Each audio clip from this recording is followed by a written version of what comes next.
നമസ്കാരം. മലയാളി വാർത്ത ഇൻസൈഡിലേക്ക് സ്വാഗതം. ഉപതെരഞ്ഞെടുപ്പിന് തലേന്ന് 2 പത്രങ്ങളിൽ ഇടതുമുന്നണി പ്രസിദ്ധീകരിച്ച പരസ്യത്തിന്റെ പേരിൽ ഡോക്ടർ പി സരിൻ ഇടയുന്നു. തന്നെ ഇലക്ഷനിൽ തോൽപ്പിക്കാൻ ശ്രമിച്ചെന്ന ഗുരുതര ആരോപണമാണ് സരിന്റെ മനസ്സിലുള്ളത് എന്നാണ് വിവാദങ്ങൾ. ഇലക്ഷൻ നടന്നതിന് മുൻപ് തന്നെ തോൽവി ഉറപ്പിച്ചിരിക്കുകയാണ് പി സരിൻ. പാണക്കാട് തങ്ങൾക്കെതിരെ മുഖ്യമന്ത്രി നടത്തിയ പരസ്യ പ്രസ്താവനയും തന്റെ സാധ്യതകൾ ഇല്ലാതാക്കിയതായി സരിൻ പറയുന്നു. ഇനി ജയിച്ചാൽ തന്നെ തന്റെ MLA സ്ഥാനം തെറിക്കാൻ പര്യാപ്തമാണ് പത്രപരസ്യമെന്ന് സരിൻ കരുതുന്നു. കഴിഞ്ഞ ലോക്സഭാ തെരഞ്ഞെടുപ്പിൽ പൗരത്വ ഭേദഗതി നിയമത്തിലും മണിപ്പൂർ വിഷയത്തിലും നൽകിയ പരസ്യങ്ങൾക്ക് സമാനമാണ് പുതിയ നീക്കം. സമസ്തയുടെ മുഖപത്രമായ സുപ്രഭാതത്തിലും കാന്തപുരത്തിന്റെ പത്രമായ സിറാജിലുമാണ് പരസ്യം നൽകിയത്. സന്ദീപ് വാര്യർ മുൻപ് നടത്തിയ പ്രസ്താവനകളും കോൺഗ്രസ് മുഖ്യമന്ത്രിയായിരുന്ന കമൽനാഥ് നടത്തിയ പരാമർശങ്ങളുമാണ് പരസ്യത്തിൽ ഉൾപ്പെടുത്തിയത്. പച്ചയ്ക്ക് വർഗീയത പറയുന്ന പരസ്യമാണ് ഇതെന്ന കാര്യത്തിൽ തർക്കമില്ല. പരസ്യത്തിന്റെ ഉള്ളടക്കത്തെക്കുറിച്ച് മീഡിയ സർട്ടിഫിക്കേഷൻ ആൻഡ് മോണിറ്ററിംഗ് കമ്മിറ്റിയുടെ അനുമതി വേണമെന്ന വ്യവസ്ഥയും പാലിച്ചിട്ടില്ല. ജില്ലാ കളക്ടർ ഇത് സംബന്ധിച്ച് മോണിറ്ററിംഗ് കമ്മിറ്റിയിൽ നിന്നും വിശദീകരണം തേടിയിട്ടുണ്ട്. പരസ്യത്തിന് അനുമതി വാങ്ങിയോ എന്നാണ് പ്രധാന പരിശോധന. ഇത് വാങ്ങിയിട്ടില്ലെങ്കിൽ അത് നിയമലംഘനമായി മാറും. പരസ്യത്തിനെതിരെ കോൺഗ്രസ് പരാതി നൽകിയിട്ടുണ്ട്. ഇലക്ഷൻ കഴിയുന്നതോടെ ഇതിൽ നിയമ നടപടി ഉണ്ടാകും. സരിൻ തോറ്റാൽ കേസ് അതിന്റെ വഴിക്ക് പോകും. തെരഞ്ഞെടുപ്പിന് തലേദിവസം കോൺഗ്രസ് നേതാവ് സന്ദീപ് വാര്യർക്കെതിരെ പരസ്യം നൽകിയ സംഭവത്തിൽ LDFിലും ഭിന്ന അഭിപ്രായമാണുള്ളത്. പരസ്യത്തിന്റെ ഉള്ളടക്കത്തെ ന്യായീകരിച്ച് CPM രംഗത്തെത്തിയപ്പോൾ ഇതല്ല LDF നയമെന്ന് CPI പാലക്കാട് ജില്ലാ സെക്രട്ടറി KP സുരേഷ് രാജ് വ്യക്തമാക്കി. വർഗീയ വിദ്വേഷം പ്രചരിപ്പിക്കുന്ന ഒരു പരസ്യം കൊടുക്കുന്ന നിലപാട് LDFിനില്ല എന്ന് സുരേഷ് രാജ് പറഞ്ഞു. വർഗീയ വിദ്വേഷം പ്രചരിപ്പിക്കുന്നത് ഇടതുപക്ഷത്തിന്റെ നയവുമല്ല. ഒരു തെരഞ്ഞെടുപ്പിലും അങ്ങനെ ഒരു സമീപനം LDF സ്വീകരിക്കാറില്ല. LDFിന്റെ പേരിൽ ഇത്തരത്തിലൊരു പരസ്യം നൽകാൻ ഒരു കമ്മിറ്റിയും തീരുമാനിച്ചിട്ടുമില്ല. പത്രത്തിൽ പരസ്യം എങ്ങനെ വന്നു എന്ന് അറിയില്ല എന്നും അദ്ദേഹം വ്യക്തമാക്കി. അതേസമയം വിവാദ പരസ്യവുമായി ബന്ധപ്പെട്ട മാധ്യമങ്ങളുടെ ചോദ്യങ്ങളിൽ നിന്ന് CPI സംസ്ഥാന സെക്രട്ടറി ബിനോയ് വിശ്വം ഒഴിഞ്ഞുമാറി. എന്നാൽ വസ്തുതാവിരുദ്ധമായ ഒരു കാര്യവും പത്രപരസ്യത്തിൽ ഇല്ല എന്നായിരുന്നു വിഷയത്തിൽ CPMന്റെ പ്രതികരണം. അനുമതി വാങ്ങിയതിനു ശേഷമാണ് പരസ്യം നൽകിയതെന്ന് CPM ജില്ലാ സെക്രട്ടറി EN സുരേഷ് ബാബു പറഞ്ഞു. എന്തെങ്കിലും സാങ്കേതിക പ്രശ്നം ചൂണ്ടിക്കാണിച്ചാൽ മറുപടി പറയുമെന്നും അദ്ദേഹം വ്യക്തമാക്കി. അതായത് ബിനോയ് വിശ്വത്തിന്റെ അനുമതി വാങ്ങിയിട്ടുണ്ടോ എന്ന് വ്യക്തമല്ല. ബിനോയ് വിശ്വം അഭിപ്രായം പറയാതെ ഒഴിഞ്ഞുമാറുകയും ചെയ്തു. സുന്നി കാന്തപുരം വിഭാഗം മുഖപത്രമായ സിറാജ്, സംസ്ഥാന മുഖപത്രമായ സുപ്രഭാതം എന്നിവയിൽ മാത്രം LDF പരസ്യം നൽകിയതാണ് ചർച്ചകളിലേക്ക് വഴിവെച്ചത്. സരിൻ തരംഗം എന്ന വലിയ തലക്കെട്ടിലായിരുന്നു പരസ്യം. കശ്മീർ വിഷയത്തിൽ സന്ദീപിന്റെ പഴയ ഫേസ്ബുക്ക് പോസ്റ്റും RSS വേഷം ധരിച്ചു നിൽക്കുന്ന ചിത്രവുമൊക്കെ പരസ്യത്തിലുണ്ട്. കശ്മീരികളുടെ കൂട്ടക്കൊല ആഹ്വാനം, CAA കേരളത്തിൽ നടപ്പാക്കുമെന്ന് പറഞ്ഞുള്ള പോസ്റ്റുകൾ, ഗാന്ധി വധം തുടങ്ങിയ വിഷയങ്ങളെ പറ്റിയുള്ള സന്ദീപ് വാര്യരുടെ പരാമർശങ്ങളാണ് പരസ്യത്തിൽ ഉൾപ്പെട്ടിരിക്കുന്നത്. പാലക്കാട്ടെ ഇടതുമുന്നണി സ്ഥാനാർത്ഥി ഡോക്ടർ പി സരിന് കിട്ടിയ ഏറ്റവും വലിയ തിരിച്ചടിയാണ് തനിക്കെതിരെ CPM നൽകിയ വിഷനാവ് പരസ്യമെന്ന് സന്ദീപ് വാര്യർ പറഞ്ഞു. കൊട്ടിക്കലാശം കഴിഞ്ഞ് നിശബ്ദ പ്രചാരണം നടത്തുന്ന സമയത്ത് CPMന്റെ സ്ട്രാറ്റജിസ്റ്റുകൾ നടത്തിയിട്ടുള്ള ഈ മണ്ടൻ പരിപാടി വലിയ തിരിച്ചടിയായിരിക്കും എന്നതിൽ തർക്കമില്ല എന്ന് അദ്ദേഹം പറഞ്ഞു. അത് സത്യമാണ്.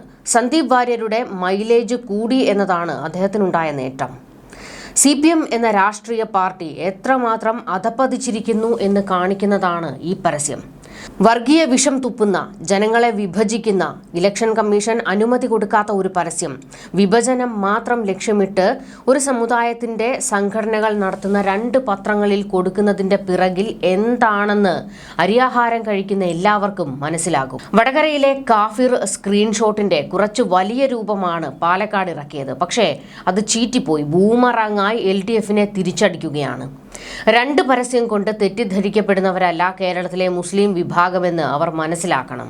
തെറ്റ് തിരുത്തി വരുന്ന എന്നെ ഹൃദയം തുറന്ന് സ്വീകരിക്കാൻ അവർ തയ്യാറായിട്ടുണ്ട് എന്നും സന്ദീപ് വാര്യർ പറഞ്ഞു. ഒരു ചാനലിൽ സ്വരാജ് പറഞ്ഞതിനെ ഞാൻ പരിഹാസ രൂപേണ ഉദ്ധരിച്ചതിനെ മുറിച്ചെടുത്ത് ഗാന്ധിക്കെതിരെ സംസാരിച്ചുവെന്ന വ്യാജ പ്രചരണം നടത്തുന്നത് പോലുള്ള കസർത്തുകൾ കൊണ്ടൊന്നും CPM-ന് പാലക്കാട് രക്ഷയില്ല. ഞാൻ BJP-യിൽ നിന്ന് പോയതിൽ അവർക്കെന്തിനാണ് ഇത്രയും വിഷമം? BJP-ക്ക് പറയാൻ പറ്റാത്തത് CPM-നെ കൊണ്ട് പറയിപ്പിക്കുകയാണ്. CPM ആണ് പരസ്യം കൊടുത്തതെങ്കിൽ പണം കൊടുത്തത് BJP ആണെന്നാണ് ഞാൻ വിചാരിക്കുന്നതെന്നും സന്ദീപ് വാര്യർ പറഞ്ഞു. തന്റെ സന്ദർശനത്തിന്റെ പേരിൽ പാണക്കാട് കുടുംബത്തെ മുഖ്യമന്ത്രി അധിക്ഷേപിച്ചത് വളരെ ദുഃഖമുണ്ടാക്കുന്നുവെന്ന് സന്ദീപ് വ്യക്തമാക്കി. തെറ്റുകൾ തിരുത്തി മതനിരപേക്ഷതയുടെ ഭാഗത്തേക്ക് വരാൻ തയ്യാറാകുന്ന സമയത്ത് എന്നെ ഇരു കൈകളും നീട്ടി സ്വീകരിക്കാൻ ആ തറവാട് തയ്യാറായതിൽ 3.5 കോടി മലയാളികളുടെ മുഖ്യമന്ത്രി എന്ന നിലയ്ക്ക് അതിൽ സന്തോഷിക്കുന്നതിന് പകരം എന്തുകൊണ്ടാണ് മുഖ്യമന്ത്രി BJP സംസ്ഥാന പ്രസിഡന്റിന്റെ ഭാഷയിൽ സംസാരിക്കുന്നത് എന്ന് മനസ്സിലാകുന്നില്ല. വാസ്തവത്തിൽ BJP-യുടെ പിണറായി വിജയനും CPM-ന്റെ സെക്രട്ടറി K. സുരേന്ദ്രനും എന്ന് തോന്നിക്കുന്ന നിലയ്ക്കാണ് രണ്ട് പക്ഷത്തു നിന്നും വരുന്ന പ്രസ്താവനകളെന്നും സന്ദീപ് വാര്യർ പറഞ്ഞു. പാലക്കാട് നിയോജക മണ്ഡലം ഉപതെരഞ്ഞെടുപ്പുമായി ബന്ധപ്പെട്ട് ചൊവ്വാഴ്ച പ്രസിദ്ധീകരിച്ച സുപ്രഭാതം പത്രം പാലക്കാട് എഡിഷനിൽ വന്ന പരസ്യത്തിലെ വിഷയങ്ങളുമായി ബന്ധമില്ല എന്ന് സമസ്തയും വ്യക്തമാക്കി. ഏതെങ്കിലും മുന്നണിയെയോ പാർട്ടിയെയോ വോട്ട് ചെയ്ത് വിജയിപ്പിക്കണമെന്ന് അഭ്യർത്ഥിക്കുന്ന പാരമ്പര്യം തങ്ങൾക്കില്ല എന്ന് സമസ്ത വ്യക്തമാക്കി. ഈ പരസ്യവുമായി ഒരു ബന്ധവുമില്ല എന്ന് Samastha Kerala Jamiyyathul Ulama president Sayyid Muhammad Jifri Muthukoya Thangal, general secretary K. Alikutty Musliyar, treasurer PP Ummar Musliyar Koyyad, secretary MT Abdulla Musliyar എന്നിവർ വ്യക്തമാക്കി.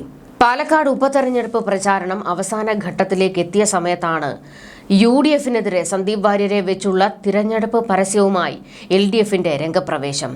സന്ദീപ് വാര്യരുടെ കോൺഗ്രസ് പ്രവേശനം ആയുധമാക്കിയായിരുന്നു പരസ്യം. സരിൻ തരംഗം എന്ന വലിയ തലക്കെട്ടിലാണ് പരസ്യം വന്നത്. എന്നാൽ പരസ്യത്തിൽ കൂടുതലായും പരാമർശിച്ചിട്ടുള്ളത് സന്ദീപ് വാര്യരെ പറ്റിയാണ് എന്നതാണ് പ്രത്യേകത. അതേസമയം CPM-ന്റെ മുഖപത്രമായ ദേശാഭിമാനിയിൽ പരസ്യമില്ല എന്നതും ശ്രദ്ധേയമാണ്.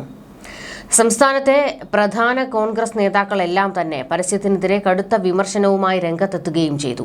ഇതിനു പിന്നാലെയാണ് സമസ്ത വിഷയത്തിൽ നിലപാട് വ്യക്തമാക്കി രംഗത്തെത്തിയിരിക്കുന്നത്.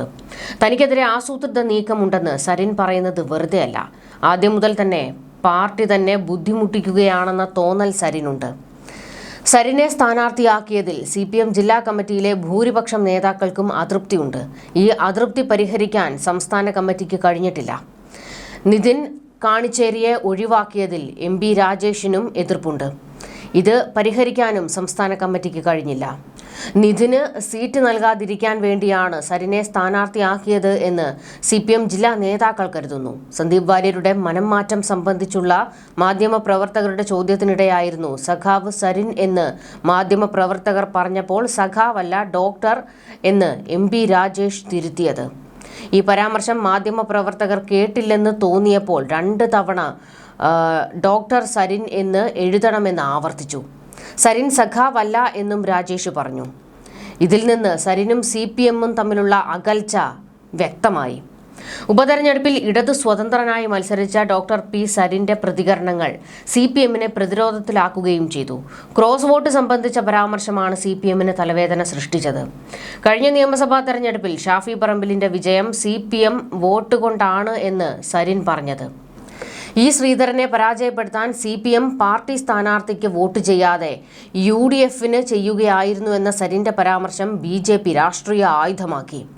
UDF LDF മത്സരം നാടകം മാത്രമാണെന്നും BJP ആരോപിച്ചത് ഇത് വലിയ പ്രതിസന്ധിയാണ് സൃഷ്ടിച്ചത്. സരിന്റെ പ്രസ്താവന വന്നയുടൻ BJP സ്ഥാനാർത്ഥി C. കൃഷ്ണകുമാർ പ്രതികരിച്ചതും ഇത്തരത്തിലാണ്. പാർട്ടിക്കകത്ത് സരിന്റെ സ്ഥാനാർത്ഥിത്വത്തിൽ വിയോജിപ്പുള്ളവർ അപക്വമായ പ്രതികരണം സംബന്ധിച്ച് നേതൃത്വത്തോട് പരാതി പറഞ്ഞിരുന്നു. സരിൻ കോൺഗ്രസ് സോഷ്യൽ മീഡിയ പ്രചാരണ വിഭാഗം കൺവീനറായിരിക്കെ മുഖ്യമന്ത്രി CPM നേതാക്കൾ ഉൾപ്പെടെയുള്ളവരെ വ്യക്തിപരമായി അധിക്ഷേപിച്ചിട്ട പോസ്റ്റുകൾ സംബന്ധിച്ച് മാധ്യമപ്രവർത്തകരുടെ ചോദ്യത്തിന് എല്ലാ പോസ്റ്റുകളും അവിടെ തന്നെ നിലനിൽക്കുമെന്നാണ് സരിൻ മറുപടി നൽകിയത്. സരിന്റെ ഈ നിലപാടും പാർട്ടി നേതൃത്വത്തെ പ്രതിരോധത്തിലാക്കിയിരുന്നു. സരിൻ സ്വതന്ത്ര സ്ഥാനാർത്ഥി മാത്രമാണെന്നും വിവാദ പ്രതികരണങ്ങൾക്ക് മറുപടി നൽകേണ്ട ബാധ്യതകൾ പാർട്ടിക്കില്ല എന്നുമാണ് നേതാക്കൾ പറഞ്ഞത്. ഇതിന്റെ ബാക്കിയെന്നോണമാണ് മന്ത്രി MP രാജേഷിന്റെ പ്രതികരണം. പാലക്കാട് CPM-ന് ഒരു പ്രതീക്ഷയുമുള്ള മണ്ഡലമല്ല. സ്ഥാനാർത്ഥിത്വം ആർക്കെങ്കിലും ഒഴിഞ്ഞുകൊടുക്കുകയാണ് പതിവ്. കഴിഞ്ഞ തവണ AK ബാലൻ മന്ത്രിയായിരിക്കെ സെക്രട്ടറിയായിരുന്ന പ്രമോദിനാണ് സീറ്റ് നൽകിയത്. കഴിഞ്ഞ കുറെ കൊല്ലങ്ങളായി പാലക്കാട് CPM 3-ാം സ്ഥാനത്തെത്തുന്നതാണ് പതിവ്. കഴിഞ്ഞ 2 തെരഞ്ഞെടുപ്പുകളിൽ NDA സ്ഥാനാർത്ഥി രണ്ടാമതെത്തുകയും 2021-ലെ തെരഞ്ഞെടുപ്പിൽ NDA സ്ഥാനാർത്ഥി E. ശ്രീധരൻ നേരിയ വ്യത്യാസത്തിൽ 3859 വോട്ടിന് പരാജയപ്പെടുകയും ചെയ്തതിലൂടെ BJPക്ക് ലഭിച്ച പ്രതീക്ഷയാണ് പാലക്കാടിനെ ശ്രദ്ധേയമാക്കുന്നത്. ഷാഫി പറമ്പിൽ രാജിവെച്ച് പാർലമെന്റിലേക്ക് മത്സരിക്കാൻ പോയതാണ് പാലക്കാട്ട് രാഹുൽ മാങ്കൂട്ടത്തിന് വഴിയൊരുക്കിയത്. K. മുരളീധരൻ വട്ടിയൂർക്കാവിൽ നിന്നും രാജിവെച്ചപ്പോൾ സീറ്റ് VK പ്രശാന്ത് പിടിച്ചെടുത്തതിന് സമാനമായ സാഹചര്യമാണ് പാലക്കാട് സംഭവിക്കാൻ പോകുന്നത്. എന്നാൽ അത് സരിനിലൂടെ ഇടതുമുന്നണി കളഞ്ഞുകുളിച്ചു. നിതിൻ സ്ഥാനാർത്ഥിയായിരുന്നുവെങ്കിൽ ഇടതുമുന്നണിക്ക് സാധ്യതയുണ്ടായിരുന്നു. ഏതായാലും ഫലം വരുന്നതോടെ P. സരിൻ കോൺഗ്രസിലേക്ക് മടങ്ങിയാലും അത്ഭുതമില്ല.